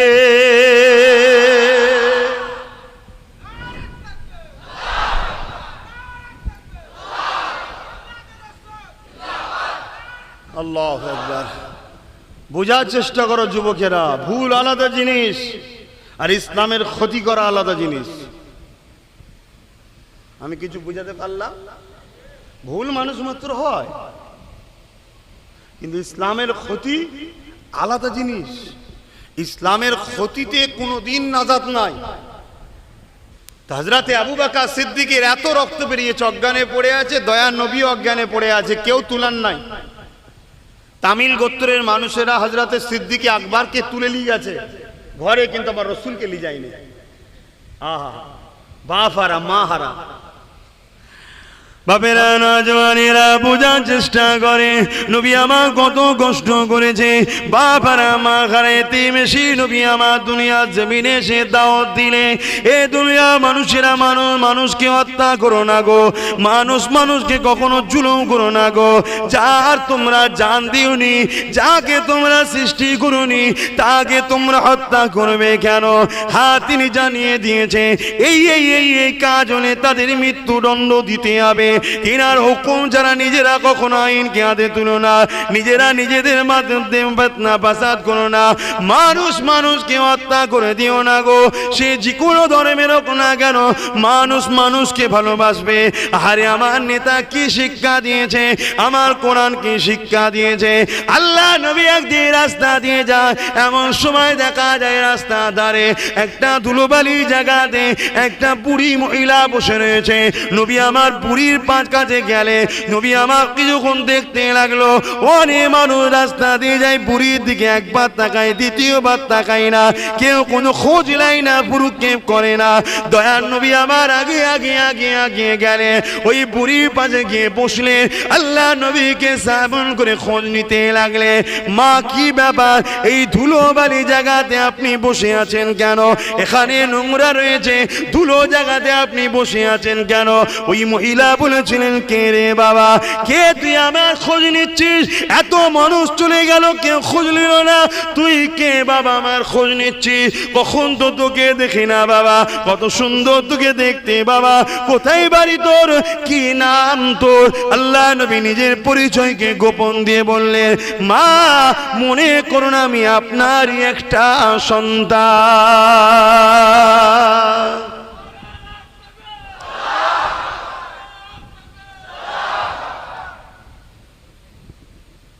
আল্লাহ রসুল ওই মহিলাকে জিজ্ঞেস করছে, মা কি ব্যাপার? বলছে, আরে বাবা, একটা কাজে বেরিয়েছি, দুর্বল শরীর, হাঁটতে পারিনি, বসে পড়েছি।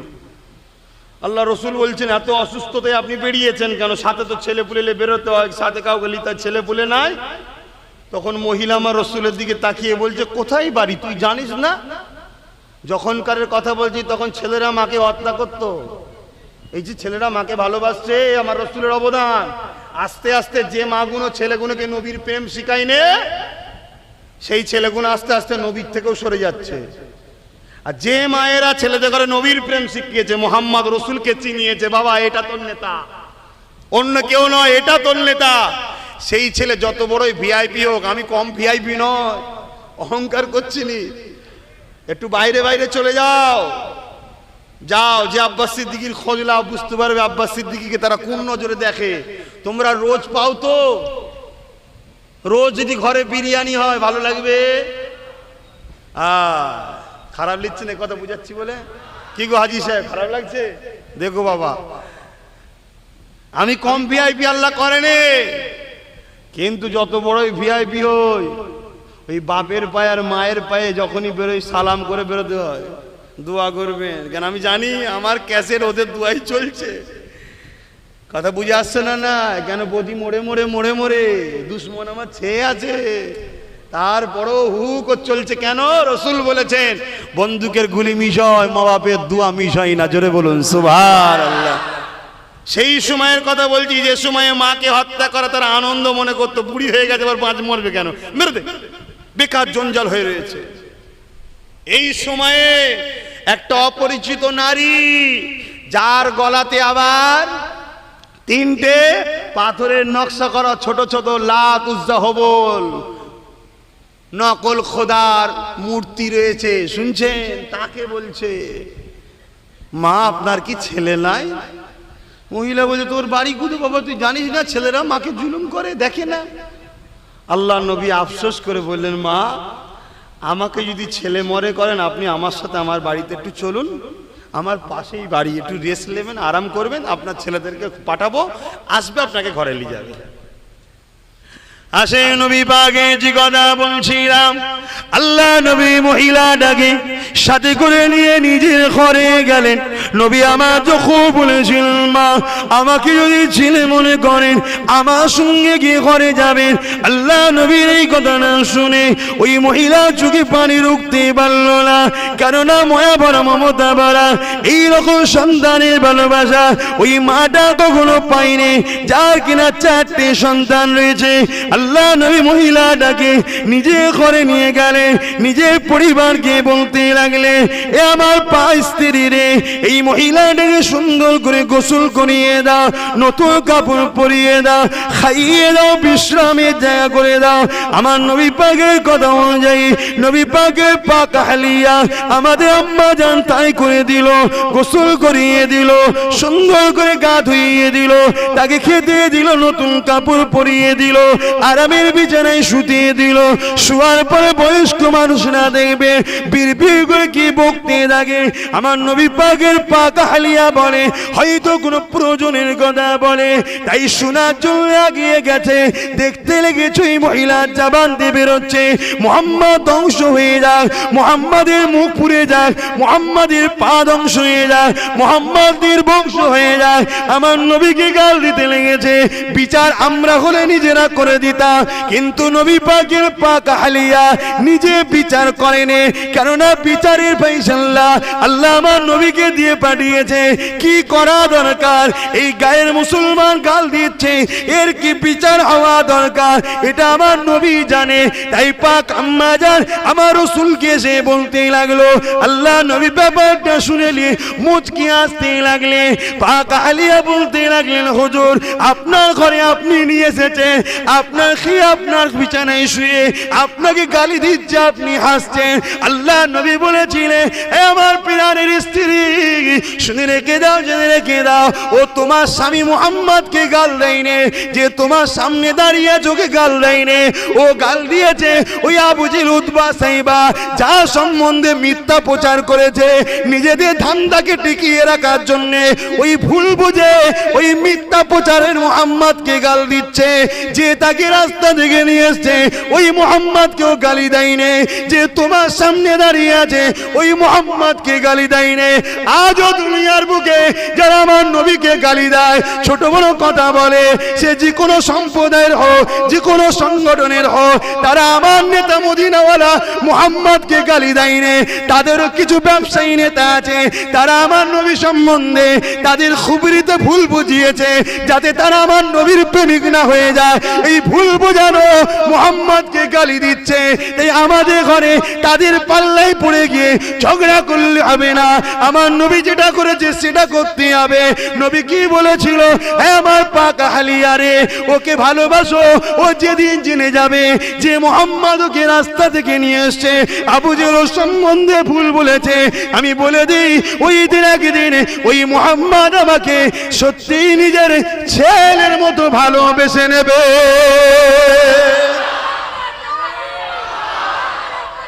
আল্লাহু আকবার।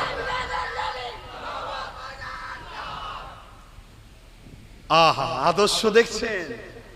মাথা গরম করলে হবে না বাপ, সুন্দর দেশটা নষ্ট না হয়ে যায়। ষড়যন্ত্র চলছে একদল লোকেদের, গরম করতে চাইছে। রসুলকে গাল দিয়ে মসজিদে হামলা করে, কোরআনকে অপমান করে, মাদ্রাসাকে জঙ্গি আতঙ্ক বলে গরম করতে চাইছে। গরম হলে হবে না।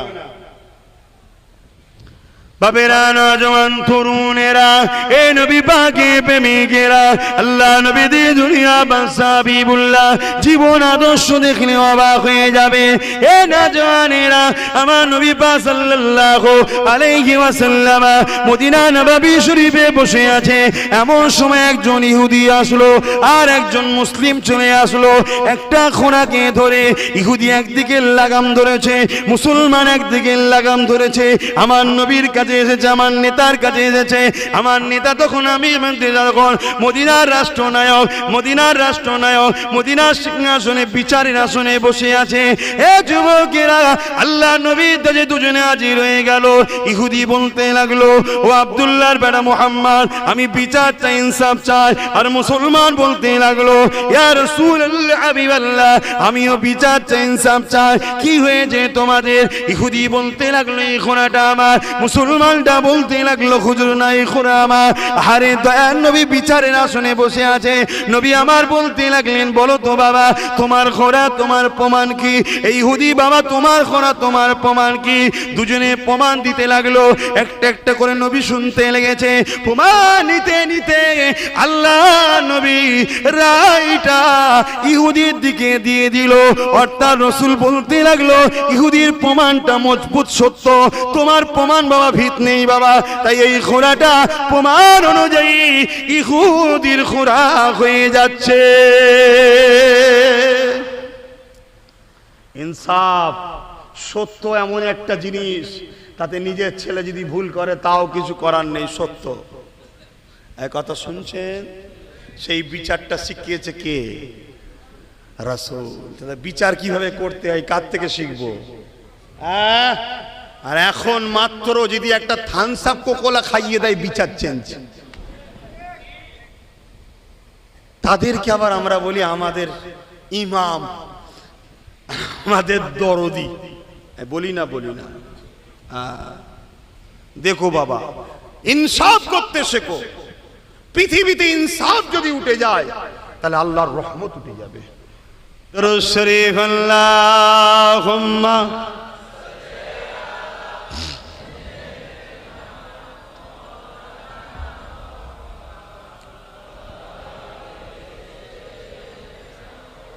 আরে বাবা, অনেক বেজে গেছে তো, আর আজ করে কি হবে, অনেকটা হয়ে গেছে।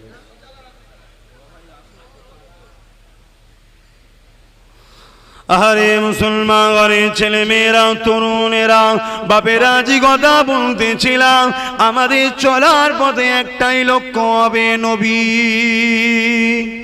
তাই তো নাকি গো? এ নওজওয়ানেরা, 63 বছরের নবীর জিন্দেগিতে একটা কেউ দেখাতে পারবে নবী কোনো মানুষের উপরে জুলুম করেছে? 63 বছরের জিন্দেগিতে একটা কেউ দেখাতে পারবে নবী কারো সঙ্গে মিথ্যা কথা বলেছে? 63 বছরের জিন্দেগিতে একটা কেউ দেখাতে পারবে নবী কারোর উপরে বেইনসাফি করেছে? 63 বছরের জিন্দেগিতে একটা কেউ দেখাতে পারবে আমার নবী কাউকে কষ্ট দিয়েছে? আরে নবী আমার যখন মক্কা থেকে হক কথা বলার জন্য ইয়াসরিবে মক্কা থেকে ছেড়ে চলে যেতে হলো, ওই মদিনা ইয়াসরিব ছিল বিমারির জায়গা, অসুস্থ জায়গায়। ওই জায়গাতে সব থেকে বেশি বসবাস করত ইহুদিরা।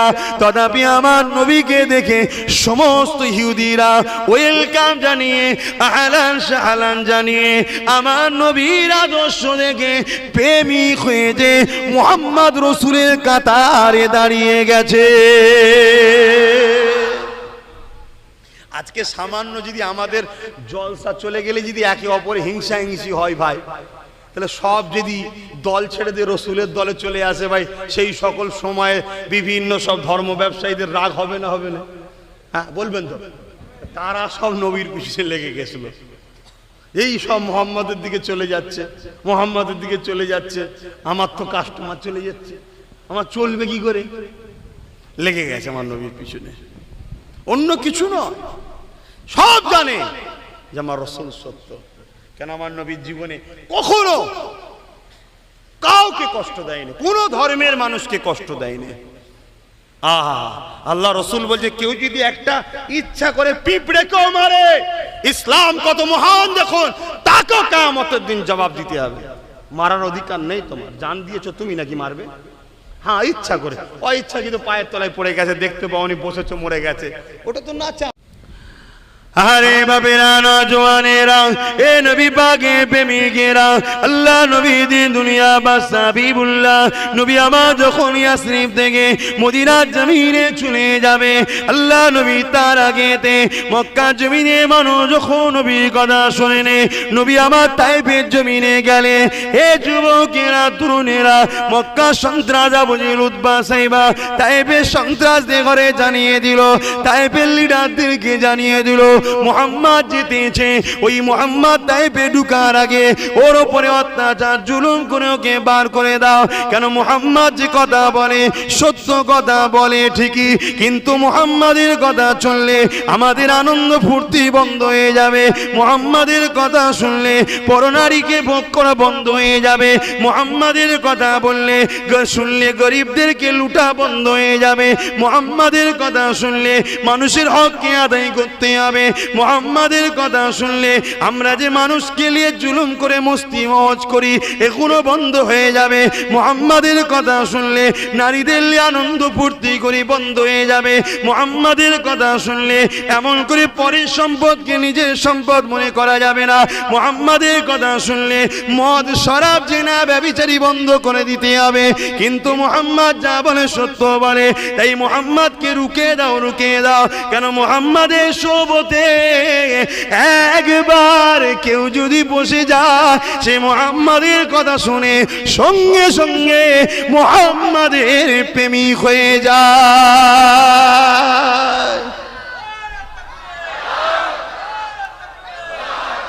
আমেরিকা, ব্রিটেন, জাপান, ফ্রান্স, যারা সব থেকে বেশি আমার রসুলের বিরুদ্ধে কার্টুন তৈরি করছিল, আজকে সেসব দেশে যুবক যুবতীরা ইন্টারনেটের যুগ, নেট খুলছে, রসুলকে চিনছে, দেখছে, সব প্রেমিক হয়ে যাচ্ছে। জোরে বলুন সুবহানাল্লাহ।